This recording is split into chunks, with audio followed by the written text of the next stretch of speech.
You want money, more of it, significantly more. You want financial freedom. You want to stop worrying about bills. You want to stop calculating whether you can afford dinner at a restaurant. You want to stop waking up at 3 a.m. with that specific knot in your stomach that only financial stress produces. You want options. Real options. The kind that only come with money in the bank. The ability to say no to work that drains you. The ability to say yes to opportunities that excite you. The ability to take care of the people you love without doing mental math first. You want these things, and you're ashamed of wanting them. Not loudly ashamed, not obviously ashamed, quietly ashamed. In the back of your mind, behind the things you say out loud about ambition and goals and financial planning, there's a voice. A small, persistent, deeply embedded voice that says wanting money makes you greedy. That pursuing wealth makes you shallow. That caring about your bank account means you don't care about things that really matter. That the truly good people, the truly evolved people, the truly spiritual and meaningful and admirable people don't think about money. They think about purpose, about service, about making the world better. And those things, the voice insists, are incompatible with wealth. You can be good or you can be rich. Pick one. So you pick good, not consciously, not deliberately, but through 1,000 small decisions that prioritize moral comfort over financial progress. You don't negotiate your salary because asking for more feels greedy. You don't raise your prices because charging what you're worth feels exploitative. You don't invest aggressively because accumulating money feels excessive. You give away more than you can afford because generosity is what good people do. You stay in underpaying work because the work is meaningful and meaningful work shouldn't be about money. You sabotage every approach to wealth because somewhere deep in your operating system, the code says that wealth and goodness cannot coexist in the same person, and you'd rather be good than rich. That voice, that code, that deeply held belief that you shouldn't be rich, that is the lie, not that you can't be, that you shouldn't be. And it's the most expensive lie you've ever believed. Let me show you where this lie comes from. Research on money attitudes reveals that anti-wealth beliefs are among the most common and most damaging financial scripts in existence. Financial psychologists consistently find that people who hold strong money avoidance beliefs, the belief that money is inherently corrupting, that wealthy people are morally inferior, that wanting money is shameful, have significantly worse financial outcomes than people who hold neutral or positive money beliefs. Not slightly worse, significantly worse. The belief that you shouldn't be wealthy is one of the strongest predictors of not being wealthy, not because the universe is punishing your ambition, because the belief itself prevents the behaviors that build wealth. This isn't a coincidence, it's a mechanism.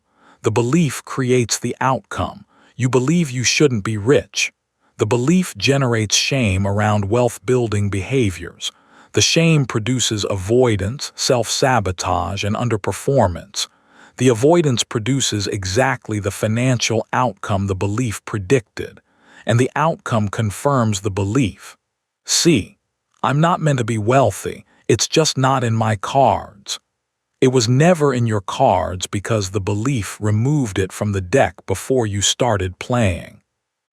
This audiobook is going to dismantle the lie.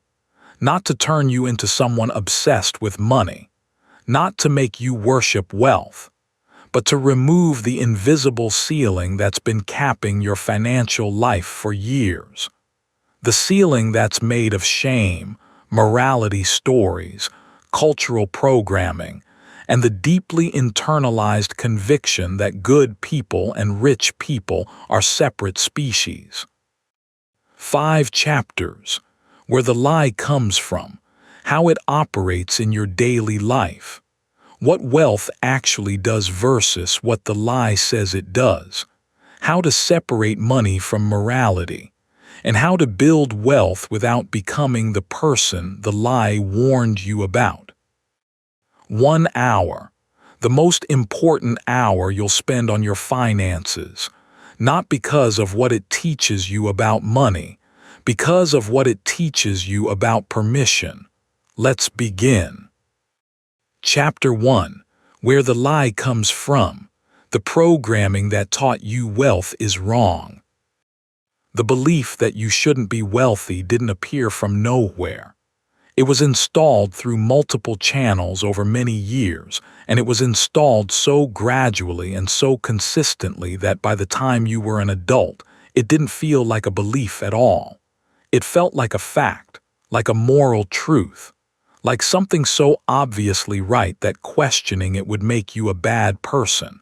That's how effective the installation was. The lie doesn't just survive examination, it punishes the examiner. TR. Why questioning whether wealth is moral? And watch how quickly your own brain accuses you of being greedy for even asking. Let's trace the sources. Source 1. Cultural narratives. Every culture has stories about money, and most of them across most cultures, across most of recorded history, follow a remarkably similar pattern. The rich person is the villain. The poor person is the hero. Think about the stories you absorbed growing up, not the ones you chose to read, the ones that were fed to you by the culture you lived in. Scrooge hoarding his coins while his employee's child suffers.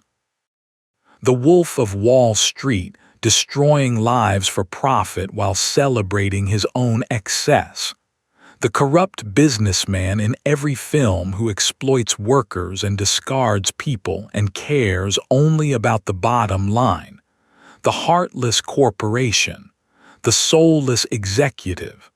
The landlord who raises rent without remorse. The banker who forecloses without compassion. These characters appear in movies, television shows, novels, news stories, and casual conversation with such relentless consistency that they've become archetypes. Not characters, categories. Wealthy doesn't just describe a financial position in the cultural imagination. It describes a moral position, and that position is villain. Meanwhile, the cultural heroes are humble, simple, unconcerned with material things. The wise teacher who lives in a modest apartment and changes lives through pure dedication. The artist who sacrifices comfort and security for the pursuit of authentic expression. The activist who rejects material success in service of justice. The spiritual leader who owns nothing and radiates peace. The working-class family that doesn't have much but has each other, and that's what matters. These characters are presented as morally superior specifically because they don't have money.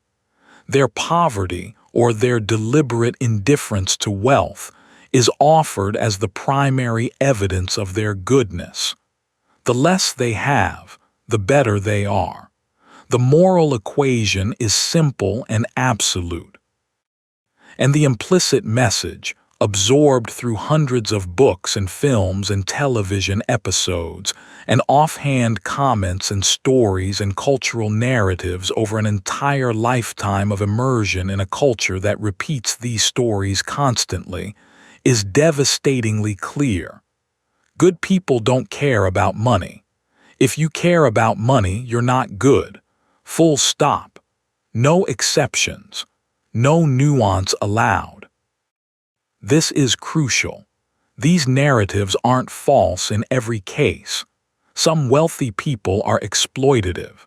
Some modest people are genuinely admirable. But the cultural narrative doesn't present these as some cases.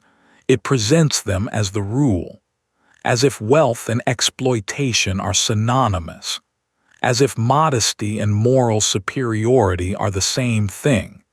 The narrative doesn't allow for the wealthy person who is generous, ethical, and uses their resources to create good in the world. It doesn't allow for the modest person who is financially irresponsible, avoidant, or using moral framing to hide from the discomfort of engaging with money. The narrative is binary. Rich equals bad, not rich equals good. And you've been living inside that binary your entire life, making financial decisions based on a story that was always more fiction than fact. Source 2. Religious and spiritual programming. Nearly every major religious and philosophical tradition contains teachings about the dangers of wealth. Money is the root of all evil. It is easier for a camel to pass through the eye of a needle than for a rich person to enter the kingdom of heaven. Attachment to material things causes suffering. Poverty is noble. Simplicity is holy. These teachings, taken in their original context, often carry nuance. They warn against the worship of money, against letting material accumulation replace spiritual growth, against prioritizing possessions over relationships and purpose. These are reasonable warnings. But the nuance gets lost in the transmission. What arrives in your psyche isn't "be careful not to worship money." What arrives is wanting money is spiritually wrong. What arrives is wealth is incompatible with goodness.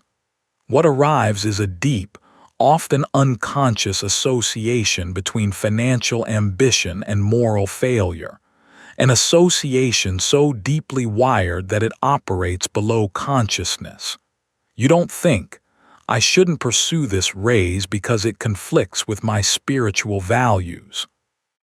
You just feel a nameless discomfort when you imagine having significantly more money than you do now. The discomfort doesn't announce itself as religious programming. It announces itself as humility, as values, as "I just don't care about money that much." But the discomfort has an origin, and the origin is often a spiritual teaching that was absorbed in childhood and never examined in adulthood. Most people miss this about religious and spiritual money programming. It's not limited to people who are currently religious.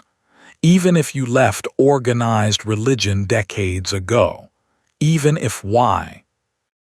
Oh, consider yourself secular. Even if you actively reject the theological framework that produced the teaching, the emotional imprint remains. Because the imprint was formed during childhood, during the period of maximum neuroplasticity, when your brain was absorbing beliefs from its environment without the capacity to evaluate them critically. The theology faded. The emotional association stayed. And it runs your financial life with the efficiency of software that doesn't require your conscious awareness to execute. Source 3. Family messages. Your parents' relationship with money, which we explored in the previous audiobook, included specific messages about wealth and wealthy people. Maybe they said it directly. "Rich people are different from us. Money changes people. Don't get too big for your britches. Be grateful for what you have. More money, more problems." Or maybe they communicated it through tone. The way they talked about the neighbor who got the new car. The way they reacted to news about wealthy people. The subtle contempt or suspicion that colored any mention of financial success. These messages told you something very specific about the world you grew up in. They told you that wealth is for other people, and that other people are, in some important way, worse than you because of it. Your family's economic position wasn't just a circumstance. It was a moral identity, and aspiring beyond it felt like betrayal. Here's what actually happens when family money messages combine with cultural narratives and religious programming. They create a three-layered belief system that is almost impossible to penetrate with rational argument. Layer 1. Culture says rich people are bad. Layer 2. Spiritual tradition says wanting money is sinful or unenlightened. Layer 3. Family says wealth is for other people and those people aren't like us. Each layer reinforces the others. Each layer makes the lie feel more true. And each layer punishes the questioning of any other layer by activating moral shame. You can't question the cultural narrative without feeling like you're defending exploitation. You can't question the spiritual teaching without feeling like you're abandoning your values. You can't question the family message without feeling like you're rejecting your people. The lie is protected by shame on all three sides.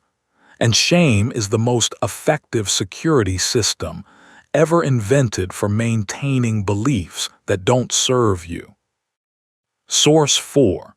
Political framing. The public discourse around wealth is overwhelmingly framed as a zero-sum game. If someone has more, someone else has less. The rich get richer while the poor get poorer. Billionaires shouldn't exist. The narrative frames all wealth as extraction. Every dollar a wealthy person has is a dollar taken from someone who needs it more. This framing contains legitimate concerns about economic inequality, tax policy, and systemic fairness. But the lived effect of absorbing this framing constantly is something different from political awareness. The lived effect is a personal belief that your own wealth would come at someone else's expense. That if you build wealth, you're participating in the extraction. That the money in your account is money that belongs in someone else's. The real reason these sources of programming are so powerful is that they attack from the inside. External barriers to wealth are frustrating but navigable. You can work around a bad economy. You can overcome a lack of opportunity. You can compensate for inadequate education. But an internal barrier that says you shouldn't be wealthy, that wanting wealth makes you morally deficient, that is a barrier you can't work around because you don't see it as a barrier. You see it as a value. And who works around their own values? You don't overcome this lie through effort. You overcome it through recognition, by seeing it for what it is. Not a value you chose, a program you absorbed, not a moral truth, a cultural installation, not who you are, what was done to you. Now let's watch how this programming operates in your actual financial life. Because the lie doesn't just sit passively in your belief system. It actively sabotages your behavior every day. Chapter 2. How the lie operates. The daily sabotage you can't see. The anti-wealth programming doesn't show up as a single dramatic decision. It shows up as a pattern of small, consistent, seemingly reasonable behaviors that collectively prevent you from building the financial life you're capable of building. Each behavior, taken individually, looks like humility or prudence or good values. Taken together, they form a systematic pattern of financial self-limitation that keeps you exactly where the programming says you belong, not wealthy. Sabotage behavior 1. You underprice your value.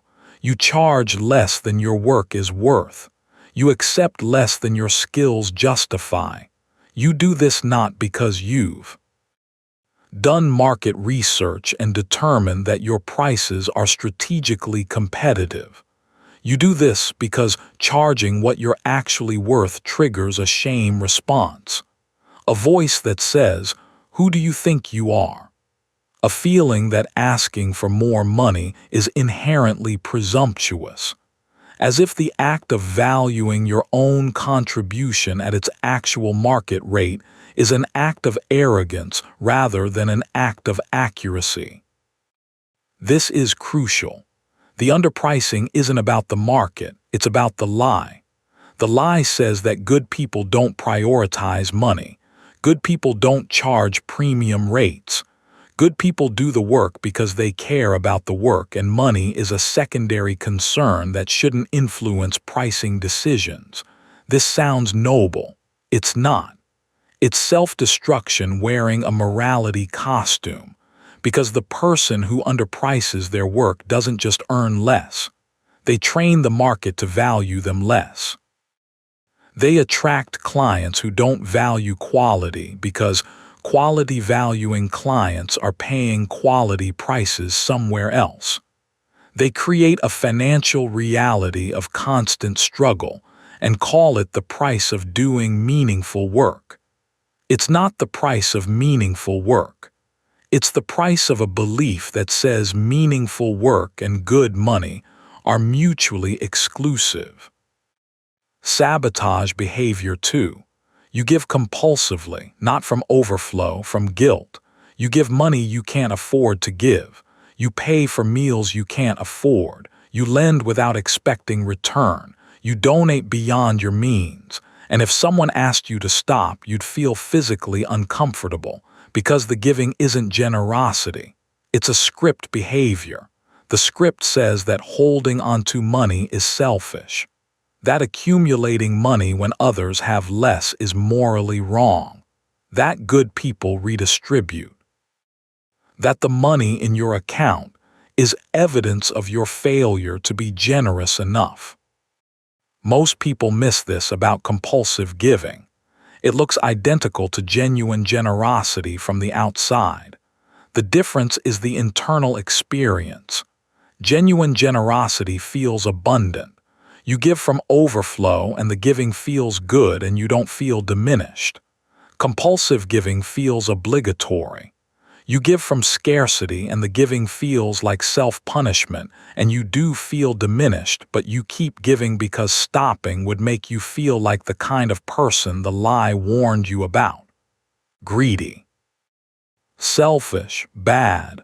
The compulsive giver isn't expressing their values. They're medicating their shame, and the medication is expensive. Sabotage behavior 3. You avoid visibility for your work. You have skills, valuable skills, maybe even exceptional skills, but you don't promote them. You don't market yourself. You don't build a platform or a brand or a public presence that would amplify your earning potential, not because you lack the ability, because visibility feels uncomfortable in a way you can't quite articulate, like it's showing off, like it's self-promotion, like it's the behavior of someone who cares too much about money and attention. And caring too much about money and attention is what bad people do. Good people let their work speak for itself. Good people don't need to promote. Quality rises naturally. Here's what actually happens when you avoid visibility based on anti-wealth programming. Your work remains invisible. And invisible work, regardless of its quality, doesn't generate the compensation it deserves. The person who promotes actively earns more than the person of equal skill who stays quiet, not because the market rewards self-promotion over quality, because the market can't reward what it can't see. Your refusal to be visible isn't humility. It's a money script executing its sabotage. through the disguise of modesty. And the financial cost compounds every year you stay hidden. Sabotage behavior 4. You feel guilty when money comes. This is the sabotage that reveals the lie most nakedly. You negotiate a raise, and instead of celebration, instead of the pride you'd feel about any other achievement, you feel an immediate, visceral, almost physical discomfort. Something is wrong. You don't deserve this. Someone else should have gotten it. You earned too much this month. The number on the paycheck feels excessive even though you worked for every cent of it. You receive a bonus, and instead of investing the surplus, you feel an urge to get rid of it, to spend it quickly on others, to give it away, to restore the financial state that feels normal, which is the state where money is tight and the struggle is constant, and the moral position is secure because you're not one of those people who has too much. The guilt doesn't make logical sense. You earned the money legitimately. You provided real value. The compensation was agreed upon by adults who understood the transaction. Nobody was exploited. Nobody was deceived. And yet the guilt is there, reliable as gravity, predictable as sunrise. Every single time money arrives in quantities that exceed the lie's approved limit for someone like you. The goo. Guilt is so reliable that some people unconsciously arrange their financial lives to prevent the triggering event. They don't pursue higher earnings. They don't accept promotions. They don't raise prices, not because they fear failure, because they fear the guilt that success would bring. Failure is emotionally manageable. Success, for someone running the anti-wealth lie, is emotionally excruciating. This guilt is the thermostat described in the previous audiobook, operating at maximum power. But here the thermostat isn't set by a childhood experience of how much money your family had. It's set by a moral conviction about how much money a good person is allowed to have. The lie doesn't just cap your finances at a certain level. It actively punishes you for exceeding the cap. Through guilt that feels like conscience. Through anxiety that feels like wisdom. Through the urgent, desperate need to return to a state of financial modesty that feels morally safe even though it's practically destructive. Wealthy feels dangerous, not financially dangerous, morally dangerous, like you're becoming the person the cultural stories warned you about, like each dollar past the approved limit is a step closer to the villain you've been trained to despise. Sabotage behavior 5. You choose meaningful over profitable and pretend they can't coexist. This is the lie's masterpiece, the false binary, the either-or that doesn't exist in reality but feels absolutely real in your experience. You can do work that matters or you can do work that pays. You can be authentic or you can be successful. You can live with integrity or you can build wealth. The lie presents these as mutually exclusive. Pick a side, purpose or profit, soul or salary. The real reason this binary is the lie's most effective weapon is that it makes you complicit in your own limitation. You're not being held back by external circumstances. You're choosing to be held back, actively, deliberately, and calling it integrity. You're choosing the underpaying job because it's meaningful. You're choosing not to promote because it's humble. You're choosing not to charge premium rates because it's authentic. Every choice feels like a value expression. Every choice is actually a concession to the lie. And the lie gets to keep running because you're defending it as your deepest moral conviction. The lie needs you to believe that challenging it means becoming a bad person. That's its defense mechanism. Question the lie and the lie says, "See, you're getting greedy already," and you back off. Every time.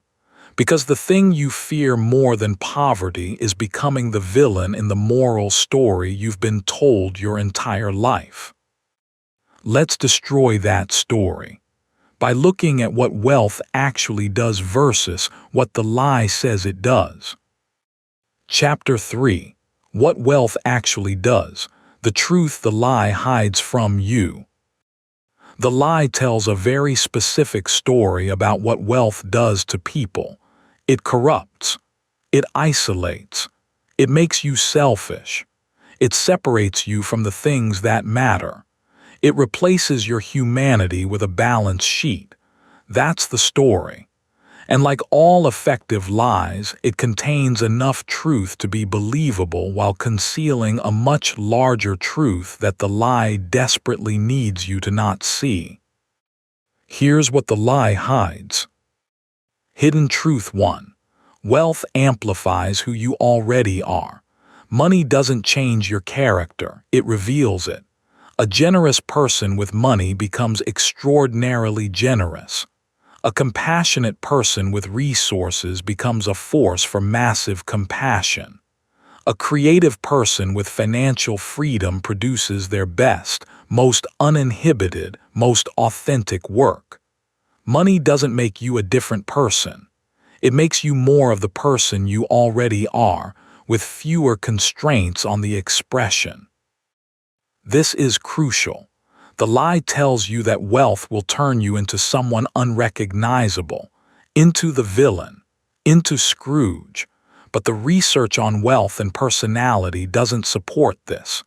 Studies on the relationship between money and values show that people's core values remain remarkably stable as their income changes. Selfish people with more money behave more selfishly. Generous people with more money behave more generously. The money didn't create the character trait, it amplified it.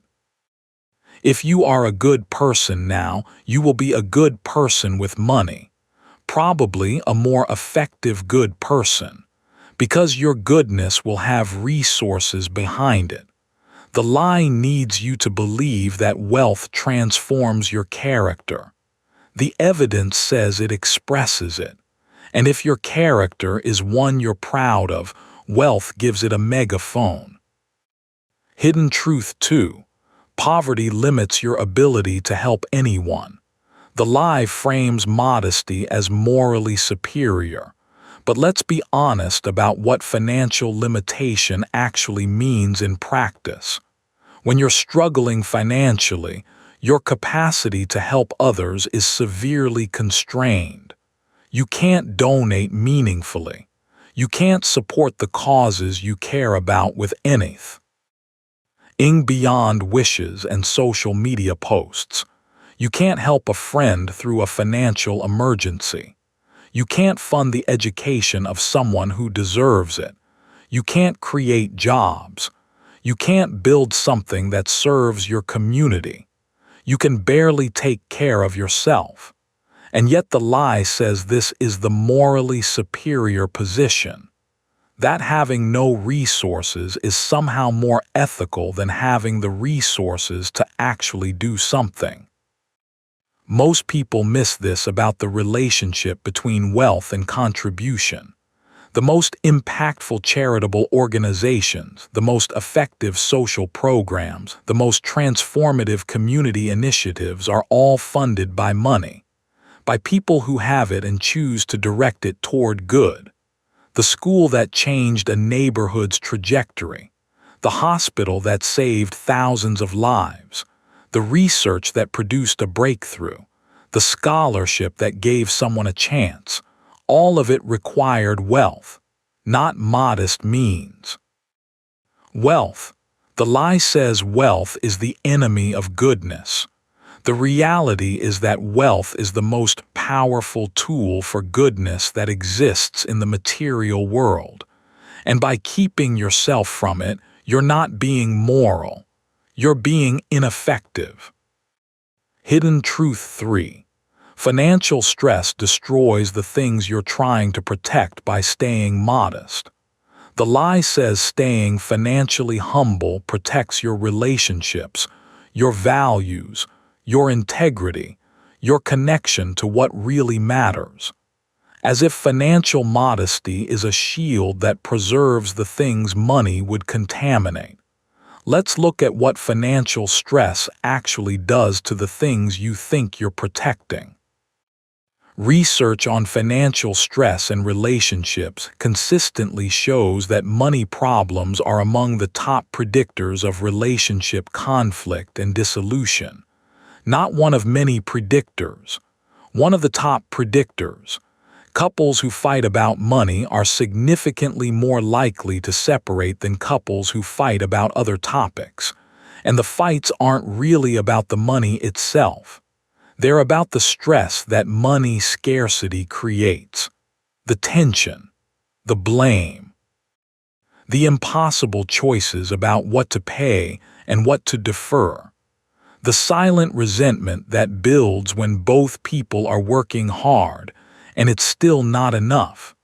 Financial stress poisons the very relationships that the lie says poverty protects. Financial stress impairs parenting. Studies consistently show that financial hardship reduces parenting quality. It decreases patience, increases irritability and harshness, decreases emotional availability.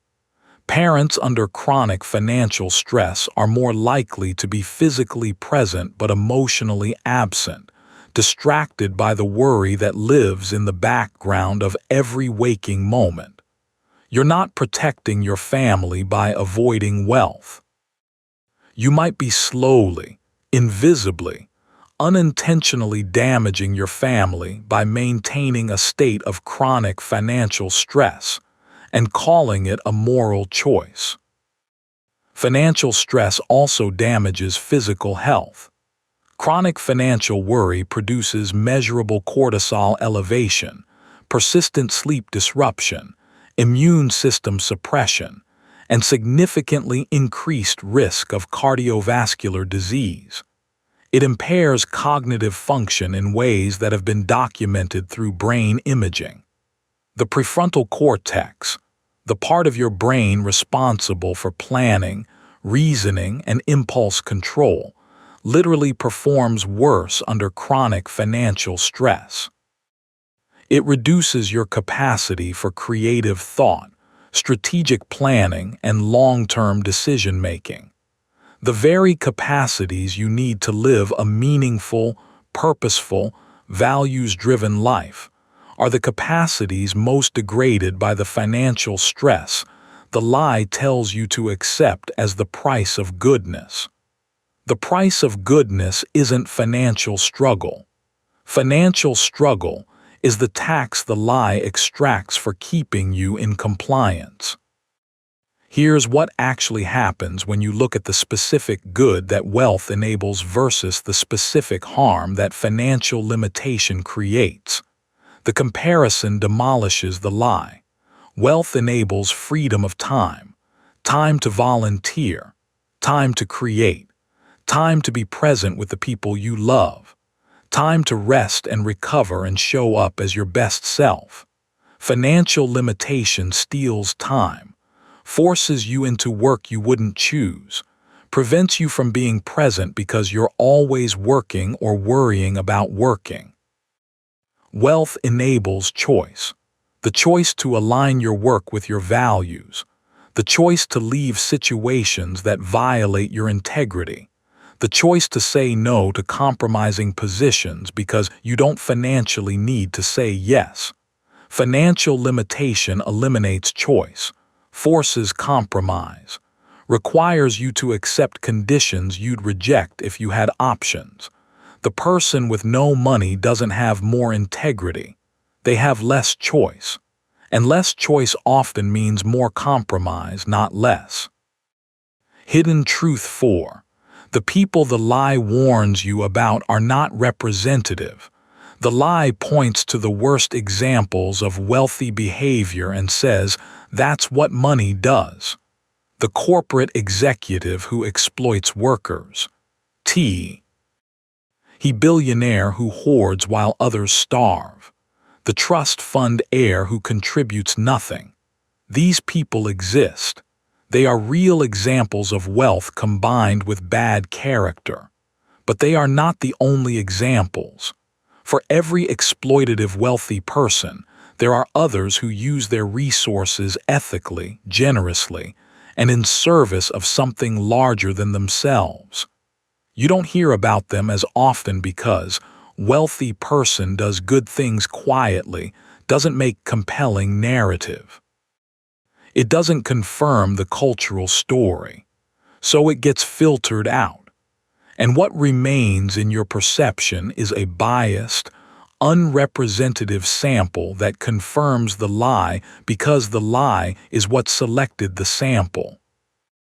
The real reason the lie hides these truths from you is that seeing them clearly would destroy the lie's power. If you genuinely internalize that wealth amplifies your existing character rather than corrupting it, that poverty limits your capacity to help rather than proving your goodness. That financial stress damages the very things you're trying to protect. That the wealthy villains in the stories are a skewed sample, not a universal truth. If you saw all of this clearly, the shame would dissolve. And without the shame, the lie has no enforcement mechanism. The lie doesn't keep you broke through logic. It keeps you broke through shame. Remove the shame and the lie collapses, and you become free to build wealth as the good person you already are. Now the question becomes practical. How do you separate money from morality in your own mind? How do you untangle decades of programming that fused financial ambition with moral failure? Chapter 4. Separating Money from Morality, the Internal Work. This is the hardest chapter, not because the concepts are complex, because the resistance will be intense. Your programming will fight this chapter. It will generate discomfort, objections, the urge to stop listening, the urge to argue, the urge to dismiss what follows as materialistic, shallow, or missing the point. Notice those urges. They're the lie defending itself. And the intensity of the defense is proportional to the power of the programming. If this chapter makes you uncomfortable, pay close attention. The discomfort is diagnostic. It's showing you exactly where the lie lives in your body. Separation Step 1. Recognize that money is morally neutral. Money is a tool like a hammer. A hammer can build a house or break a window. The hammer isn't moral or immoral. The person using it is. Money can fund a school or fund a weapon. Money can feed a family or fuel an addiction. Money can create freedom or create dependency. The money itself is neutral. It's paper and metal and numbers on a screen. It has no values, no intentions, no character. It's pure potential energy waiting to be directed by the person who holds it. This is crucial. The lie personifies money. It gives money a character. Money is evil. Money is corrupting. Money is dangerous. But money doesn't have a character. You have a character. And the question isn't whether money is good or bad. The question is what you, with your specific character and your specific values, would do with more of it. If the answer is, I would take care of my family, build security, contribute to causes I believe in, create freedom for myself and others, and live with less stress, then the moral case for your wealth is overwhelming. You are exactly the kind of person who should have money. And the lie is exactly the thing preventing you from getting it. Separation Step 2. Examine whose voice is speaking when you feel shame about money. When you feel the discomfort around earning more, charging more, investing more, accumulating more, stop and ask, whose voice is this? Is it your voice? Or is it the voice of your parents, your pastor, your culture, your community speaking through you? You didn't choose this programming. It was installed without your consent during a period when you couldn't evaluate it critically.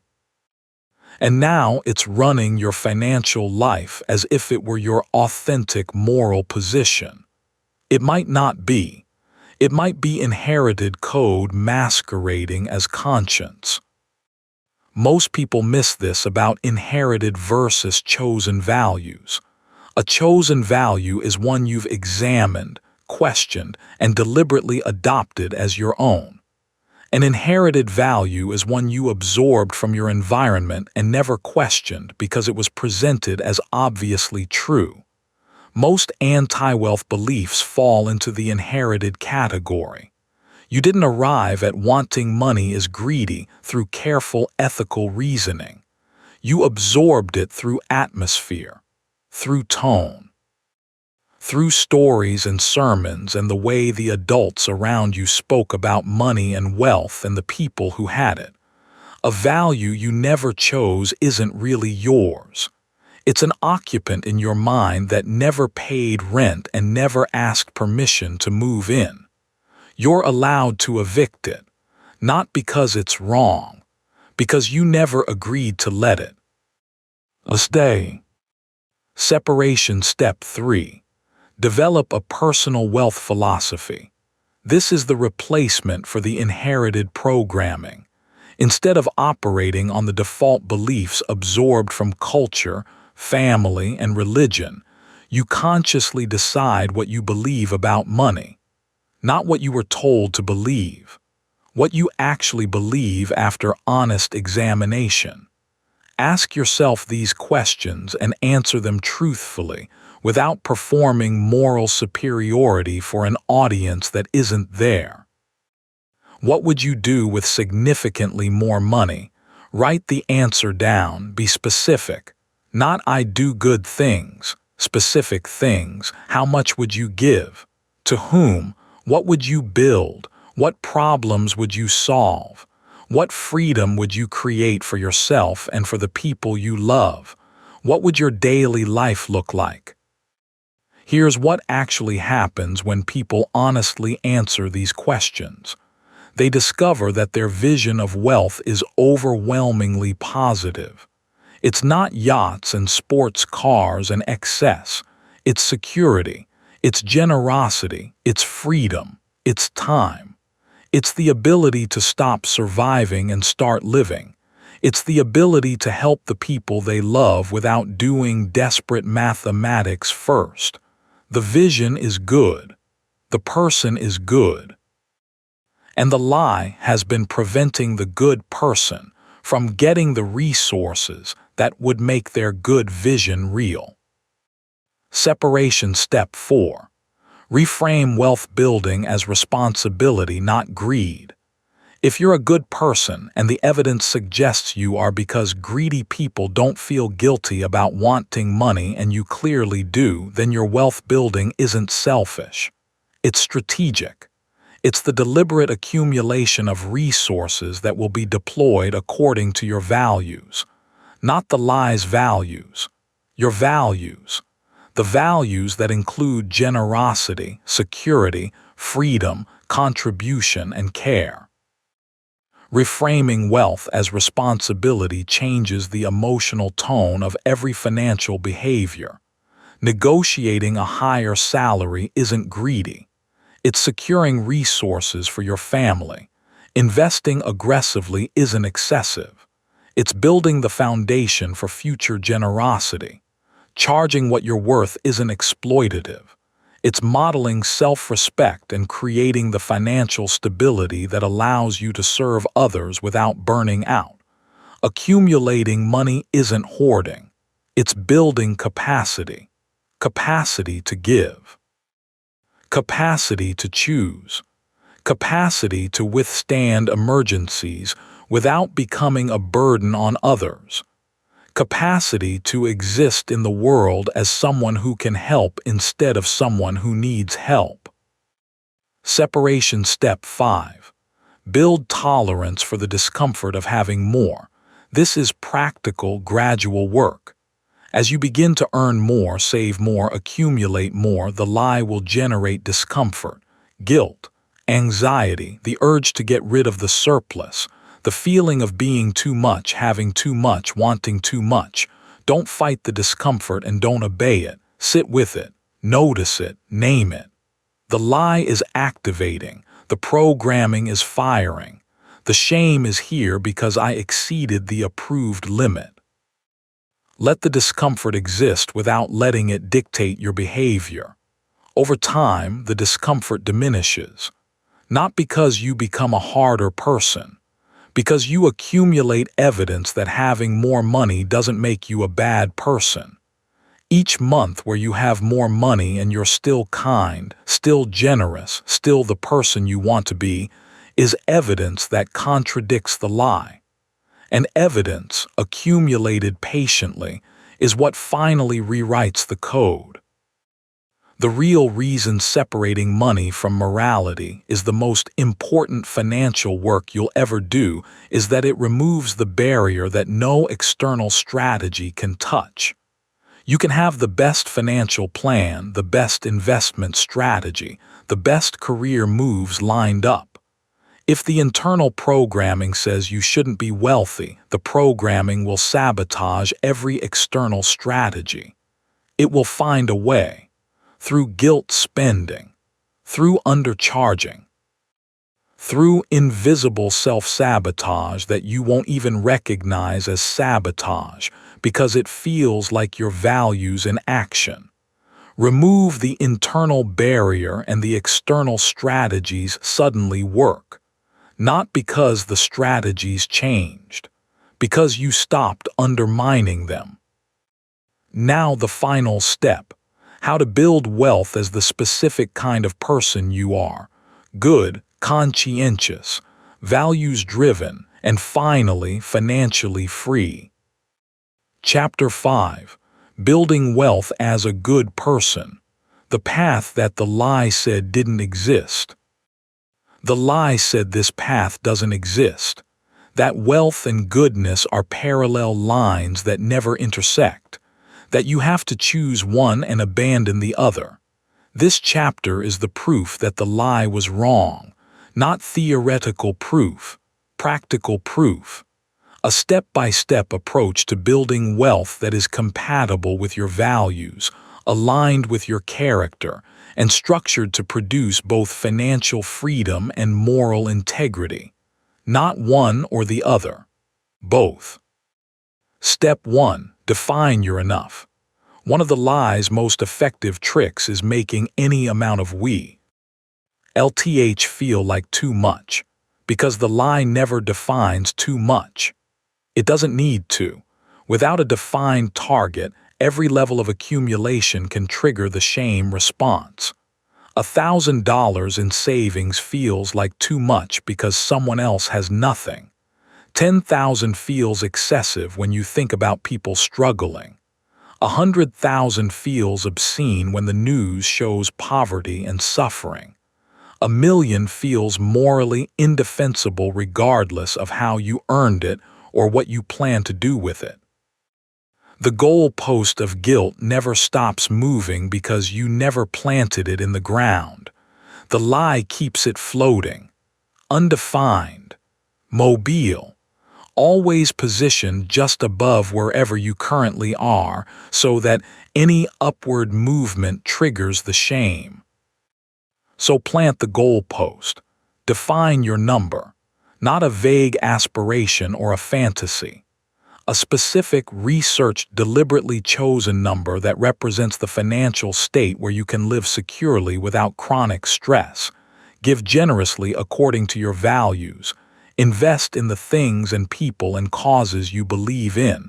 and exist as a fully functional human being whose goodness has actual resources behind it.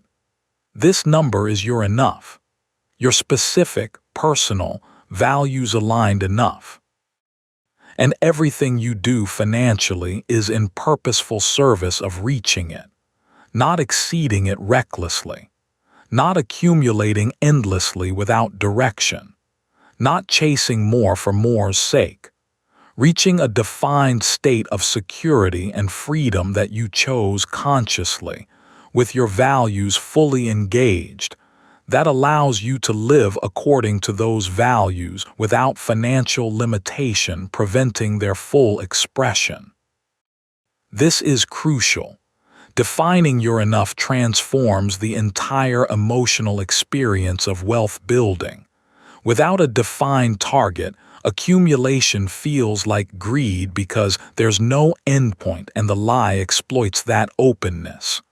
With a defined target, accumulation feels like purposeful progress toward a goal that you chose, and that reflects your deepest values. You're not greedy. You're not hoarding. You're not becoming the villain. You're building toward a specific, values-aligned financial state that will allow you to live and give and contribute and create in the way you've always wanted to, but couldn't because you were too busy surviving to actually express the goodness that's been in you all along. Step 2. Build the wealth engine. This is the practical, structural, non-glamorous work of actually increasing your financial position, and it follows the same principles regardless of your starting point. Increase income through skill development and value creation. Reduce unnecessary expenditure through environmental design, not willpower. Automate savings and investment so the wealth building happens without requiring daily discipline. Invest consistently in assets that grow over time. Most people miss this about why good people often resist the practical mechanics of wealth building. It's not that the mechanics are hard to understand. It's that each step triggers the lie's shame response. Negotiating a raise triggers greedy. Cutting expenses triggers depriving myself. Investing triggers accumulating more than I need. Automating triggers this is obsessive. The lie generates a moral objection to every single step of the wealth-building process. And you've been obeying those objections your entire adult life, interpreting them as values rather than programming. When the shame comes, and it will come with every step, name it. That's the programming, not my values. My values include building security and freedom for myself and the people I love, and that requires money. Step 3. Create a giving structure that reflects your values. This is where good people often go wrong in the other direction. They try to give everything away as fast as it comes in, driven by the guilt of having more than others. This isn't generosity. It's self-sabotage wearing a charity costume. Sustainable giving requires a structure. Define what percentage of your income you'll give. Make it meaningful but not destructive. 10%, 15%. Whatever aligns with your values and your financial reality. Automate the giving the same way you automate the saving. The structure removes the guilt-driven, impulsive giving that depletes your financial foundation and replaces it with deliberate, sustainable, values-aligned generosity that can actually grow over time as your wealth grows. Here's what actually happens when you build wealth and give structured simultaneously. Both grow.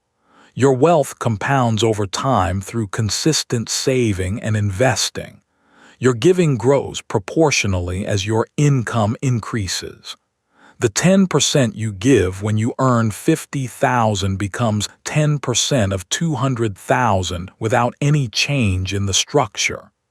Your generosity scales with your success, and the impact of your giving becomes exponentially larger than anything you could have achieved by staying broke and giving away everything you had.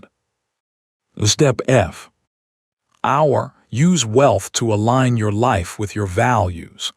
The deepest irony of the anti-wealth lie is that the thing it claims to protect, your values, is the thing most damaged by the financial limitation it creates. When you're financially stressed, your values are a luxury you can barely afford.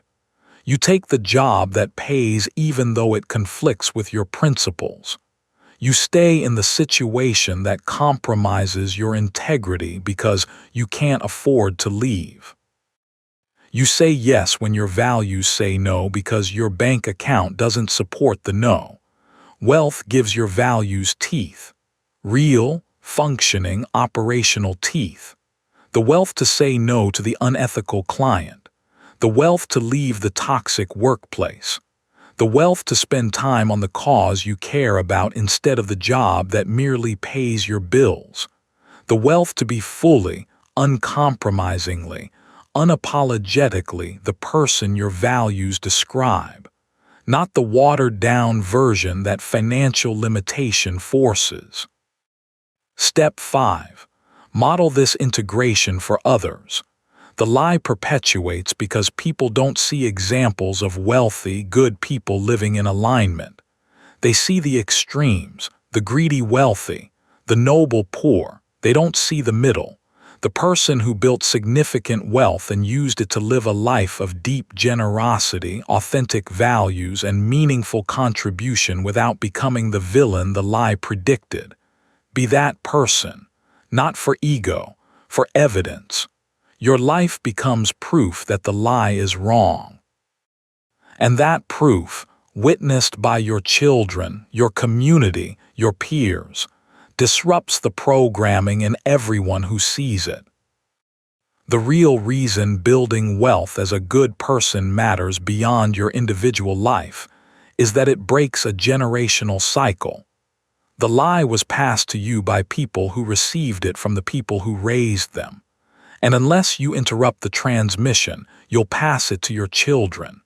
Through the same atmospheric channels, through tone, through reaction, through the way you talk about money and the way your face changes when wealth is mentioned, and the stories you tell about rich people and poor people, and which ones are the heroes.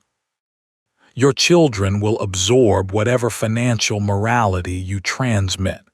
You can transmit the lie, or you can transmit something better, the truth that money is a tool, that wealth amplifies character rather than replacing it, that you can be good and financially free, that wanting security and abundance for your family isn't greed, it's love expressed through resources.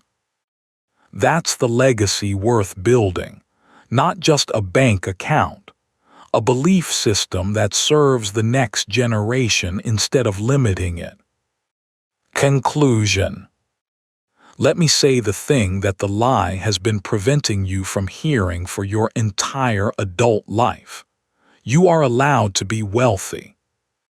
Not theoretically, not abstractly. You, specifically you, with your specific values and your specific character and your specific vision of what you would do with resources. You are allowed to pursue wealth without guilt. You are allowed to earn well without shame. You are allowed to accumulate without apology. You are allowed to build financial freedom and call it good, because it is good. Because the alternative, the financial limitation you've been accepting as the price of your goodness, isn't serving your goodness. It's strangling it. Here's what most people will feel right now. Relief and fear simultaneously. Relief because the permission is genuine and they've been waiting for it for years without knowing they were waiting. Fear, because accepting the permission means the lie loses its power, and without the lie, there's nothing standing between them and the responsibility of actually building wealth. Being broke was painful, but it was also safe. Safe from the judgment the lie warned about. Safe from the character transformation the lie predicted. Safe from the terrifying possibility that you could have what you want and still be who you are. You can have what you want and still be who you are. The lie said those two things are incompatible. The lie was wrong. You're telling yourself you need to think about this more. That's the lie buying time. You don't need to think. You've been thinking for decades about whether it's okay to want money, about whether financial ambition is compatible with your values, about whether you can build wealth without becoming someone you don't recognize. The thinking is the lie's holding pattern, keeping you circling the airport without ever landing. Land. Tonight, write down your enough number, the specific financial state that would allow you to live securely, give generously, and stop surviving. Look at it. Let it exist on paper without the shame response that usually follows. And tomorrow, take one action toward it, one negotiation, one investment, one price increase, one step that the lie would have prevented yesterday. The lie is not that you can't be rich. The lie is that you shouldn't be, and you've been obedient to that lie for long enough. You're good and doesn't need poverty to prove itself. Your goodness needs resources to express itself. Build the resources. Keep the goodness. The path exists. The lie just told you not to look for it. Start looking tonight.